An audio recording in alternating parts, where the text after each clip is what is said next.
All right, everybody. I hope we're doing well.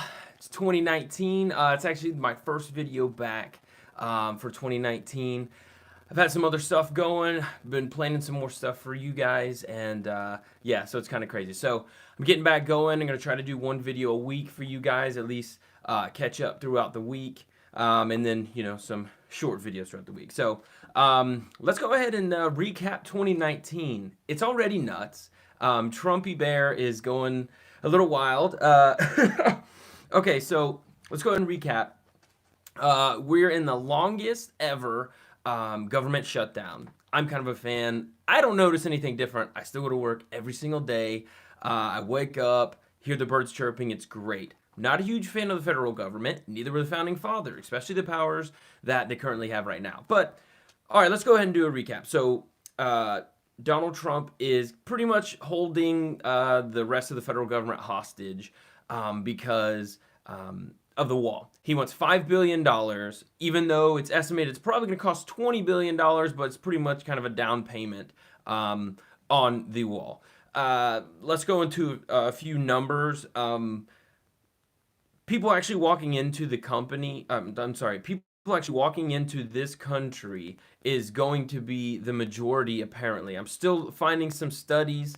It's looking really close to people that are overstating their visas, to people that are walking into the country. So, long story short, it started in the 70s when we really started cracking down. What people would do is they would come in for a year. They would stay for their visa for the 1 year, and then they said, "Hey, you guys got to go. You have to leave for 6 months and then come back." So they go see their family, Argentina, wherever they were going. They'd go see their family, and then spend 6 months with them, reapply for their visa, while they're gone, and then after that 6 months, they can come back for another year. So it was back and forth. Well, what they started doing is actually cracking down and making it more difficult, doing what the government normally does, and then they made it so that people were overstaying their visas. We're like, wait, if I go back, it takes me another year, another 2 years to come back. Why leave? So they just never left. That's part of the reason that started.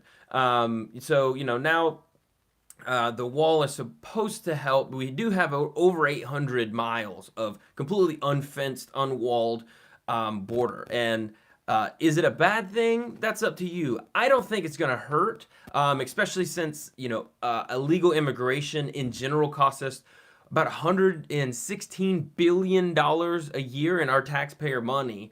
And he's asking for $5 billion. So if you could knock it out for that, that'd be great. I think that'd be a pretty decent deal since we can cut down on that.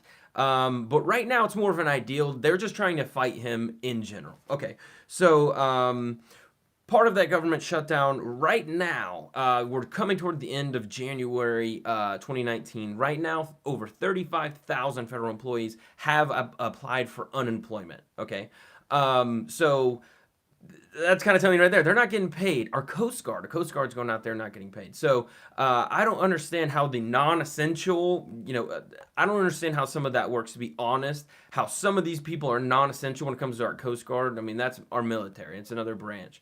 So that to me, I don't understand. But yeah. So once again, this is the longest shutdown in history.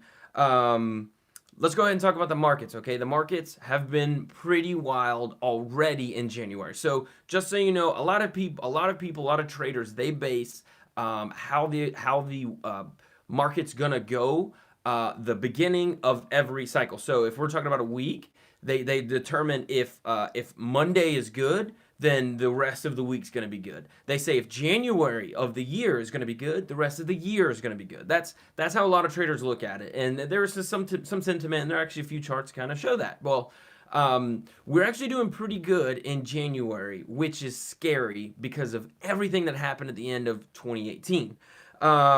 Let's just go through some numbers. You could say all that you want, that you think the economy's doing great and it's the greatest economy we've ever had. Yes, it's the biggest economy we've ever had. That is very true. We've never had this amount of debt either. Okay, so let's go ahead and go through some of that debt. So right now, the market has come up in the shape of a rally. It looks like a rally, but what I truly think it is we are still in a bear market. We are still in a bear market, which means 20% below that 20% below the peak, okay?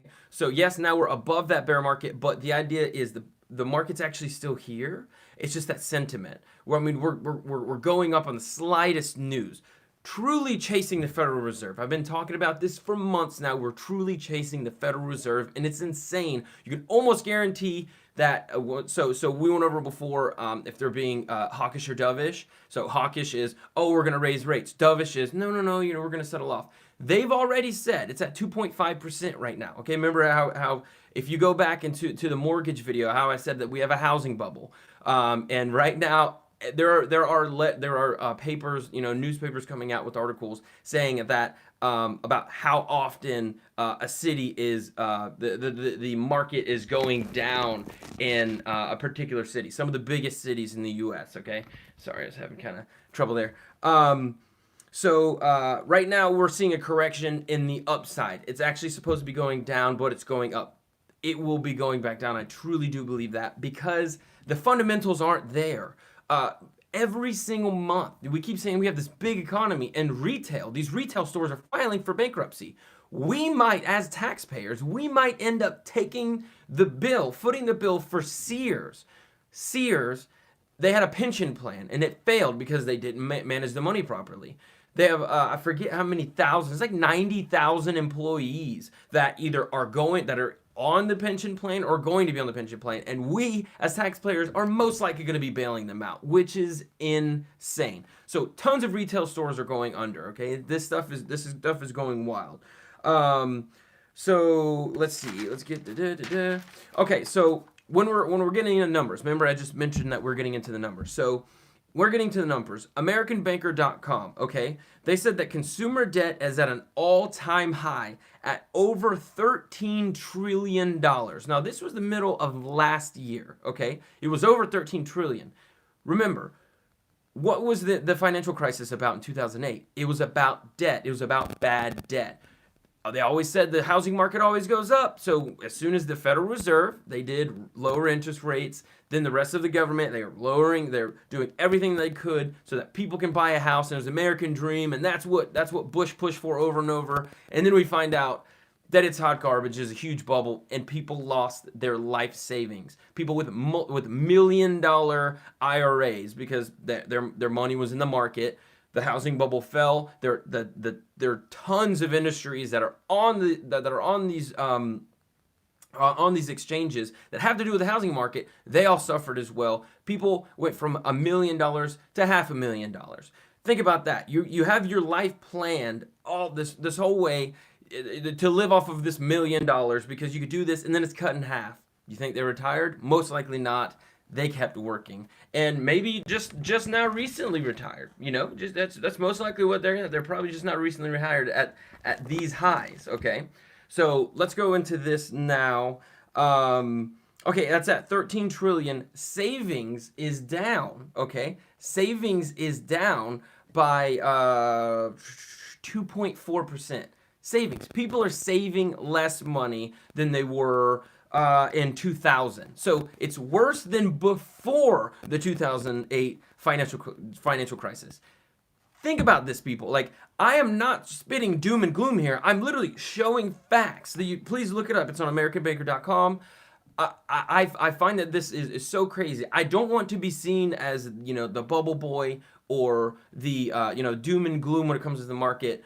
In 2-3 years, when everything goes down, I'll probably finding the positive things in the market, the positive things that this is what's going to be making it go back up. And I can't wait for that because honestly, it's time for this to come down. Why is it time to come down? Because that's the cycle. It has to. All we're going to be doing now is hurting our monetary system, actually hurting the U.S. dollar. Let's see. So they also, AmericanBanker.com also polled, and they said that 35% of Americans would not be able to pay all of their bills if a $400 emergency came up. $400. If they had a $400 emergency, they wouldn't be able to pay it. That is not good. 35% of America, okay? Honestly, it comes down to that we didn't learn anything from 2008. I've been talking to a lot of people. I talk to a lot of people about this stuff. I want to hear what other people think, but I mean, what I keep hearing is, oh, that won't happen again. That was kind of a fluke. And it's like, no, we're in the longest record everything. They're record everything anymore, okay?